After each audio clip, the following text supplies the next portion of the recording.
Sir 14 अगस्त 1947 को क्या हुआ था? हिंदुस्तान में पैदा हुए लाखों हिंदुस्तानियों ने अपनी मादरे वतन के साथ गद्दारी की, टू नेशन थ्योरी के नाम पे, इस्लाम के नाम पे जिन्ना का समर्थन किया।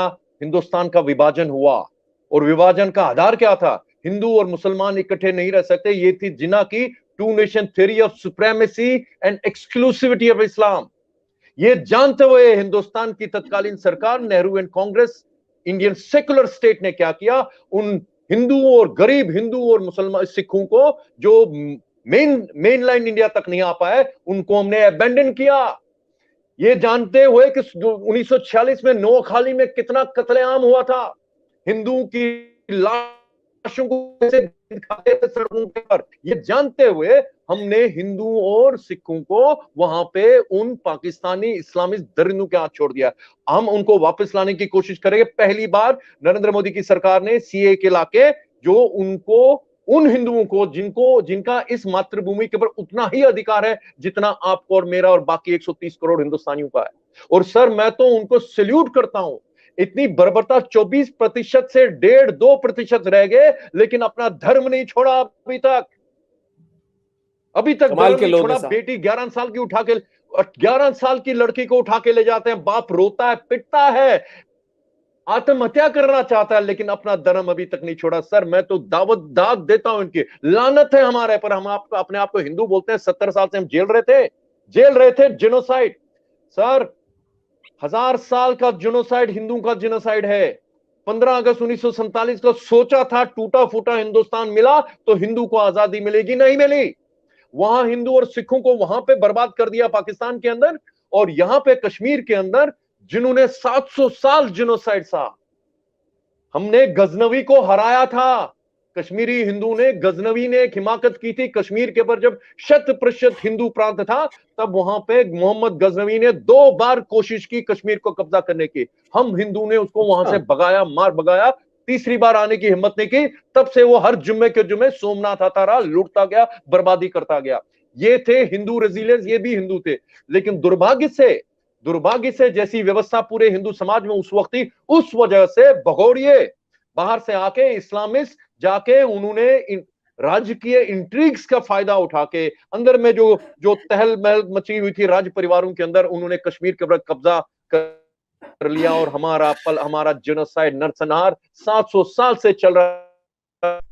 700 साल पहले 100% हिंदू पॉपुलेशन, आज की तारीख में वहां पे कभी कोई नाम का नहीं हिंदू बचा पे। और फाइनल असॉल्ट तो आ गया 19 जनवरी 1990।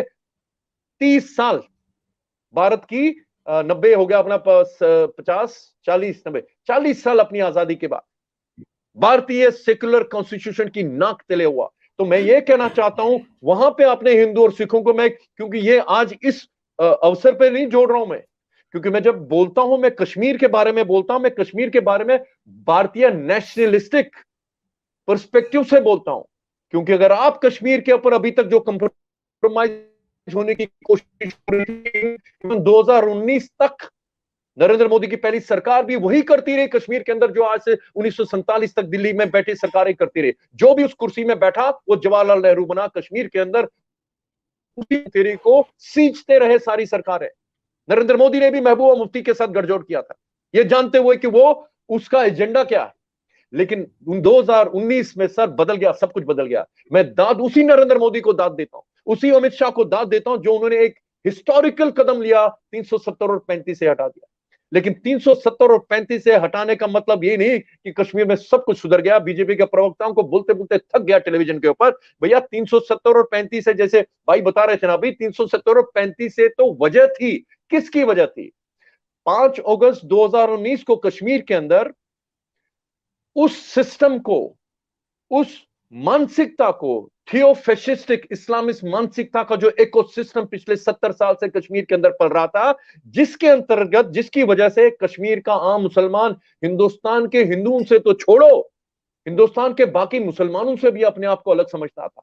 उसका दिल धड़कता था उधर पश्चिम की तरफ, उसकी दिल धड़कता था उन लोगों के लिए जिनके साथ वो खरे सरेआम सड़क पे बोलते थे, पाकिस्तान से रिश्ता क्या, ला इलाहा इल्लल्लाह, कश्मीर में रहना होगा, अल्लाह अकबर कहना होगा। ये सुना ये सुना हमने सर जनवरी की उस दर्दनाक रात को, जब मेरी बीवी, मेरी बच्चे, मेरी माँ, मेरी बहन, मेरे बेटे, जितने वहां पे थे बच्चे सर, माँ बाप ने बच्चों को कपड़े पहना के, लड़कियों को छत के ऊपर, एटीक के ऊपर, ऐसी हमारी छतें होती ना, उसके नीचे एटीक के अंदर, घास के अंदर बिठा के रखा, माचिस की डब्बी हाथ में पड़ा दी बच्चियों को, अगर घर पे हमला होता तुम अपने आप को जलाओगे। घर में हर बच्चे की जेब के अंदर 100 रुपए, 50 रुपए, जो भी कैश किया घर था, उनकी जेब में डाल के रखा। अगर हम बिखर गए और उनको ये छोटे छोटे इन्फेंट्स बताने के, छोटे जो चल रहे थे ना बच्चे, उनके जेब में भी कहीं बांध के रख दिए, अगर तुमको मौका मिले तो इस रास्ते से जाना, दक्षिण की तरफ सड़क पकड़ना, कहीं ना कहीं मिलिट्री वाला मिलेगा, कोई मिलेगा, चलता जा, वो हमारे दक्षिण की तरफ, मतलब जवाहर टनल की तरफ चलते जाना, ये इंस्ट्रक्शन थी बच्चों को सर, ये जेला सर, ये जेला। लेकिन हिंदुस्तान की सेकुलर नाक पे कोई कोई कोई शिकन तक नहीं हुई। और हो कब रहा था ये? वो तब रहा था जब 19 जनवरी 1990 की रात को जम्मू कश्मीर में फारूक अब्दुल्ला मुख्यमंत्री था, और दिल्ली के अंदर, जैसे हम लोग बार बार भाई हमेशा बार बार इसका याद दिलाते हैं, दिल्ली के अंदर हिंदुस्तान का पहला मुसलमान होम मिनिस्टर था। उसकी नाइन दोनों शख्सियतों की नाक तले हिंदुस्तान की पार्लियामेंट तो थी चुप, लेकिन इन दोनों शख्सों की नाक तले कश्मीर में नरसंहार हुआ। और सर नरसंहार सिर्फ ये नहीं होता कि जो हमने 2019 को देखा, जो 1990 को देखा, नरसंहार का एक प्रोसेस होता है। हमने जैसे बोला कि आपने पाकिस्तान बनने दिया, उनका नरसंहार तो उसी दिन शुरू हो गया 14 अगस्त 1947 को। हमने थोड़ी राहत की सांस ली, महाराजा हरि सिंह ने जब 26 अक्टूबर को एक्सेशन का सिग्नेचर किया, हिंदुस्तान के साथ विलय करने का किया, वो एक डॉक्यूमेंट था। उस वजह से जो उन्होंने महाराजा ने लिख के दिया, वो उस वजह से कश्मीर हिंदुस्तान का हिस्सा नहीं बना सर। कश्मीर हिंदुस्तान की जो हजारों सालों की सनातनी सिविलाइजेशन है, उसका स्रोत है। ये लोग जो आज तक झूठ बोलते रहे हिंदुस्तान के आम लोगों, हिंदुस्तानी हिंदू ने जानने की भी कोशिश नहीं की कि 370 और 35A के द्वारा कश्मीर के साथ हिंदुस्तान का रिश्ता नहीं था। वो हिंदुस्तान से रिश्ता दूर करते जा रहे थे। आज की तारीख में वो अभी ये जो रास्ता खोल रहे थे पाकिस्तान के साथ, यहां का रास्ता बंद कर रहे थे।